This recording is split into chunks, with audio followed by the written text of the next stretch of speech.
You won't believe how this starts. Imagine driving back to a place filled with your most cherished childhood memories, only to find nothing but ruin in its place. I pulled up to Maple Street, heart full of anticipation. I'd spent the past 6 months working at the city library, diving into dusty history books and organizing stories of the past, and I'd planned this weekend as a quiet retreat to reconnect with my grandfather. The cabin he built himself back in 1952 sat nestled among oak trees, rugged and warm with character. Every board, every nail, every window frame was a testament to his determination, and I'd grown up spending blood-pumping summers there, learning how to whittle and listen to silence. But as I turned the corner, I saw chaos and destruction where the cabin should have been. Splintered wood, broken glass, chunks of foundation. Nothing but rubble where the memories should have lived. A yellow bulldozer sat idle, its blades smeared with fresh debris, and shards of the handmade dining table he crafted lay scattered like fractured bones. My breath caught, and I stumbled out of my car. This wasn't weather or accident. This was calculated demolition. That cold, triumphant voice behind me resonated with amusement and arrogance. "Well, look who finally shows up," the woman next door smirked. Tracy Alcott, HOA chairwoman and self-appointed neighborhood enforcer, stepped forward in a leopard print blazer and jewelry flashy enough to fund a small country. She looked smug, as if she'd just vanquished an annoying insect. Confusion and anger warred inside me. What happened here? Her answer was delivered with chilling casualness. "Your little shack was violating HOA regulations and dragging down property values. As chairwoman, it was my responsibility to fix the problem. The crew arrived at 6 this morning." My blood boiled. "You had no right to tear down my family's property without proper notice." She laughed, like glass shattering. "Oh, but I did. You signed the HOA bylaws when you inherited the property. They allow removal of non-conforming structures after proper notice. I have documentation of every letter, call, and attempt to reach you." She brandished a thick folder, waving it as if it were her shield and sword both. But something in her tone felt rehearsed, too precise. As someone immersed in archives and records for my job at the library, I'd forwarded every piece of mail and checked messages diligently. Something didn't add up. I retreated, my throat dry. My grandfather's cabin, my memories, were gone. Only debris remained. Later, I visited Evelyn Sharp, the gray-haired neighbor who'd lived next to the cabin property for over 4 decades. She'd been out tending to her garden when she saw me arrive. Her sympathy softened her features at once. "Oh, Graham, I'm so sorry. I tried to stop them, but that woman said she had paperwork and threatened to call the police if I interfered." She gestured at the empty lot. It was as if someone had erased history, right before my eyes. That line hovered in the air. "Like watching history being erased," she murmured, voice tight. Evelyn started sharing stories, pulling me deeper into a history I'd barely known. My grandfather hadn't built the cabin as just a getaway. His older brother, William Easton, had been a pioneering educator in the county in the 40s and 50s, the first to establish an integrated elementary school. He'd lived in the cabin while training teachers and leading early civil rights meetings. That humble structure was more than oak and nails. It was a landmark of progress. My heart pounded.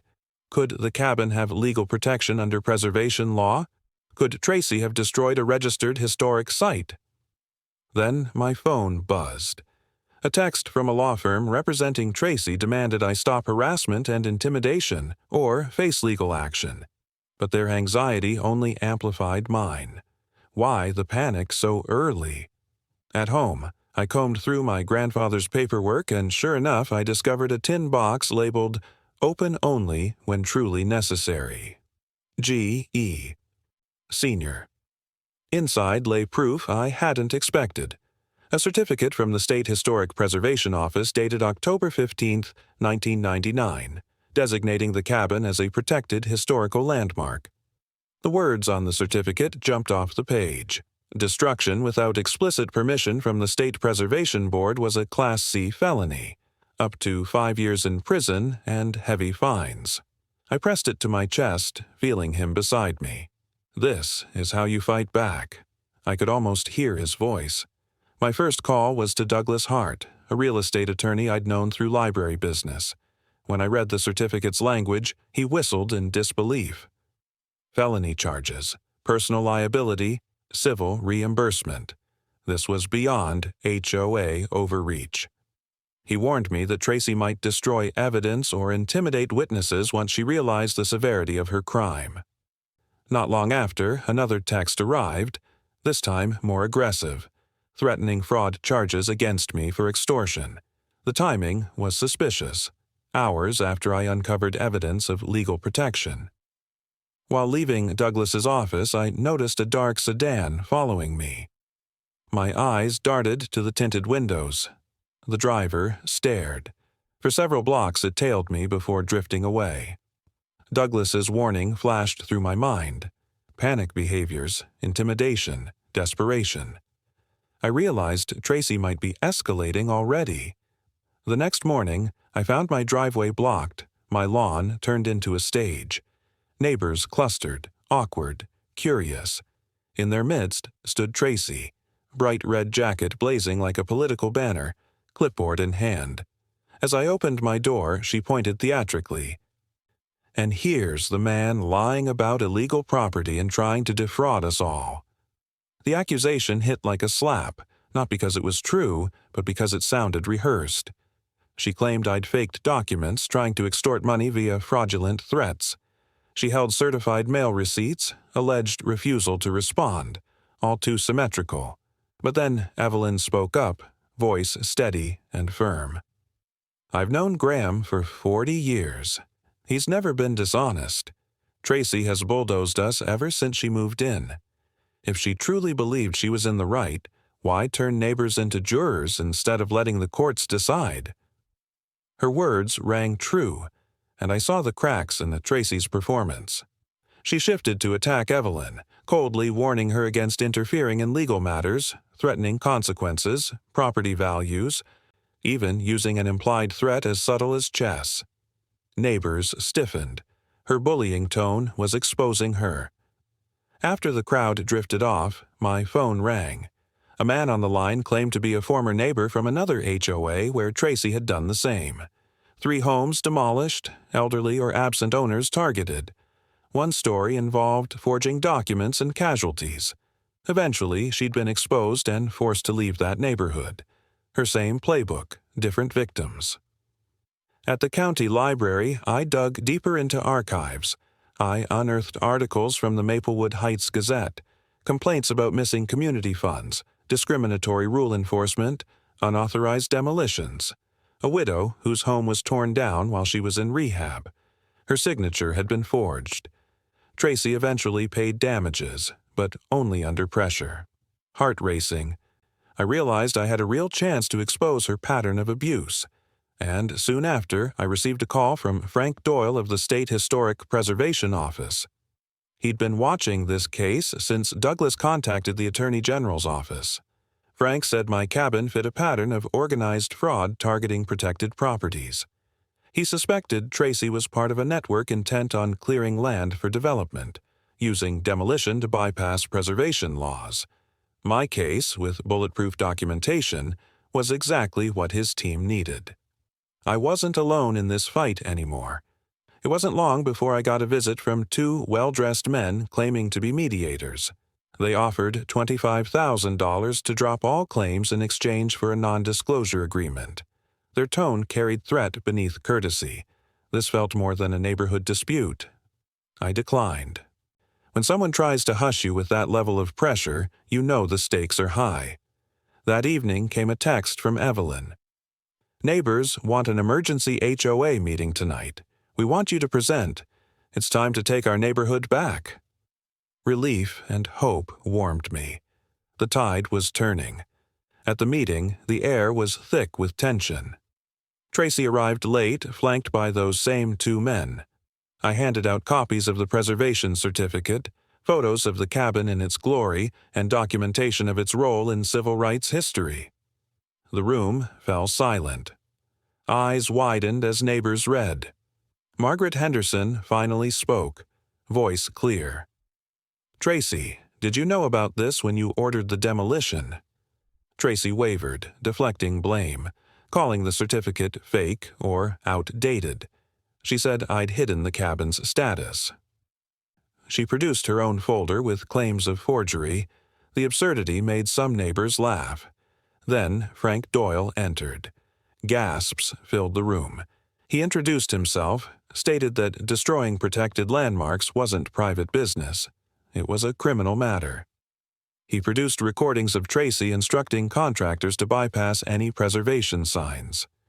"Ignore the papers," she'd said. "Just tear it down. I'll handle any fallout." The audio played, and I watched the color drain from her face. The crowd absorbed the weight of that betrayal. This wasn't just overzealous HOA behavior, it was criminal conspiracy. Neighbors began standing, one by one. Margaret, the Johnsons, Mrs. Patterson. Silent but defiant. The community literally rose against her. She collapsed. Frank spoke to the group. The State Historic Preservation Office was building a case. This wasn't isolated. Tracy had struck in at least 4 other communities. He would pursue prosecution. Her facade cracked entirely. She claimed she was being persecuted, threatened to sue everyone, even hinted at government protection. But neighbors stepped back. With her allies gone, her isolation complete, she slumped into a chair. Within 24 hours, Frank's case produced a 12-count federal indictment. Conspiracy, destruction of protected historical property, racketeering, money laundering. The charges spelled a lifetime of consequences. Tracy's last-ditch defense was to claim coercion by unnamed associates. She produced fake documents. Metadata showed they were created after her arrest. She pleaded guilty and agreed to cooperate in exchange for a reduced sentence.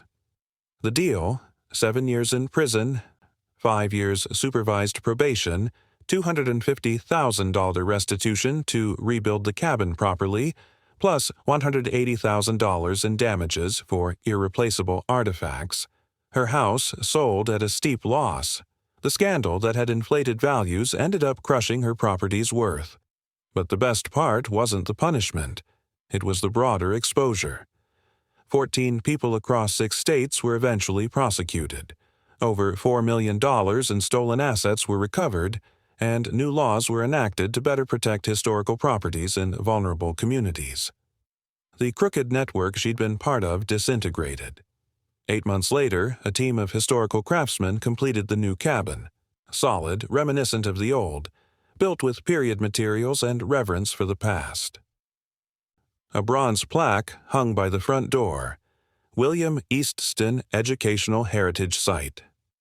A dedication ceremony drew 200 people.